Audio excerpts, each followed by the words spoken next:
കേരളത്തിൽ ചരിത്ര നേട്ടത്തിന്റെ ആവേശത്തിലാണ് ബി.ജെ.പി. നിയമം തിരിച്ചുപിടിച്ചതിനും കഴക്കൂട്ടത്തും ചാത്തന്നൂരിലും വെന്നിക്കൊടി പാറിച്ചതിനും പിന്നാലെ സംസ്ഥാനത്ത് നിർണായക രാഷ്ട്രീയ ശക്തിയാകാനുള്ള നീക്കത്തിലാണ് പാർട്ടി. കേവലം 1.5 വർഷത്തെ സാന്നിധ്യം കൊണ്ട് പാർട്ടിയെ വിജയത്തിലേക്ക് നയിച്ച രാജീവ് ചന്ദ്രശേഖർ ഇതോടെ ബി.ജെ.പിയിൽ അജേയനായി.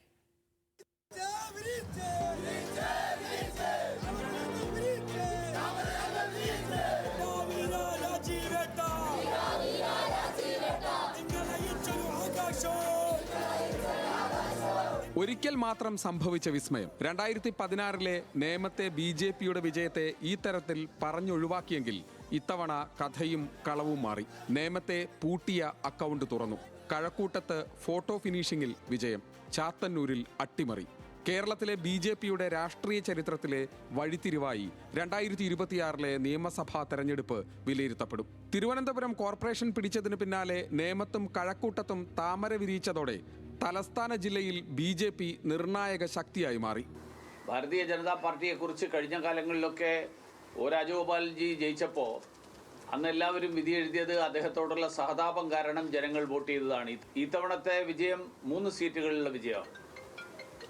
അപ്പോൾ അതുകൊണ്ട് അത് ആരുടെയെങ്കിലും സഹതാപമോ ആരോടെങ്കിലുള്ള പ്രത്യേക താല്പര്യമോ എന്നുള്ളതിനപ്പുറത്ത് പ്രധാനമന്ത്രി നരേന്ദ്രമോദിജിയുടെ നയങ്ങളോടുള്ള അംഗീകാരവും ഭാരതീയ ജനതാ പാർട്ടിയുടെ നിലപാടുകളോടുള്ള അംഗീകാരവും, അങ്ങനെ ഒരു അംഗീകാരമായിട്ട് ഈ തെരഞ്ഞെടുപ്പിന്റെ ഫലം വന്നിരിക്കുക. പാർട്ടി കണക്കിൽ 5ഇടത്ത് വിജയം പ്രതീക്ഷിച്ചിരുന്നെങ്കിലും മഞ്ചേശ്വരത്തും പാലക്കാടും കാലിടറി. ചരിത്രത്തിൽ ആദ്യമായി തിരുവല്ലയിൽ അനൂപ് ആന്റണിയിലൂടെ ബി.ജെ.പി. രണ്ടാമതെത്തിയത് വലിയ ആത്മവിശ്വാസമാണ് പാർട്ടിക്ക് നൽകുന്നത്. തിരുവല്ല കൂടാതെ ആറ്റിങ്ങൽ, മലമ്പുഴ, പാലക്കാട്, കാസർഗോഡ്, മഞ്ചേശ്വരം എന്നിവിടങ്ങളിൽ ബി.ജെ.പി. രണ്ടാമതെത്തി. എന്നാൽ കഴിഞ്ഞ തവണ രണ്ടാമതെത്തിയ വട്ടിയൂർക്കാവിൽ ആർ ശ്രീലേഖ 3ാം സ്ഥാനത്തേക്ക് പിന്തള്ളപ്പെട്ടു. തൃശൂർ ജില്ലയിൽ ഒരു മണ്ഡലത്തിൽ പോലും ബി.ജെ.പിക്ക് രണ്ടാമതെത്താൻ കഴിയാത്തതിൽ സുരേഷ് ഗോപി എംപിക്കെതിരെ ഒരു വിഭാഗം തിരിയാൻ സാധ്യതയുണ്ട്. ഈ വിജയത്തോടെ പാർട്ടിയിൽ രാജീവ് ചന്ദ്രശേഖറിന്റെ സ്വാധീനം ചോദ്യം ചെയ്യപ്പെടാത്തതാകും.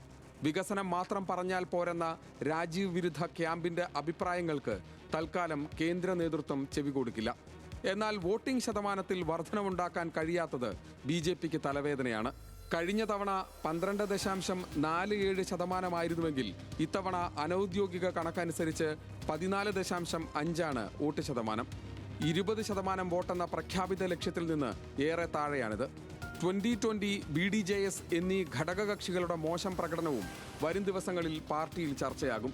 ബി.ജെ.പിയുടെ വിജയത്തിൽ ഏറ്റവും നിർണായകമായത് RSSന്റെ ഇടപെടലാണ്.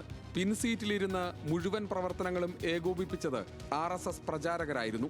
കഴിഞ്ഞ കാലങ്ങളിൽ നിന്ന് വ്യത്യസ്തമായി ബി.ജെ.പി. RSS ബന്ധം ശക്തമായതും മികച്ച നേട്ടത്തിന് കാരണമായി.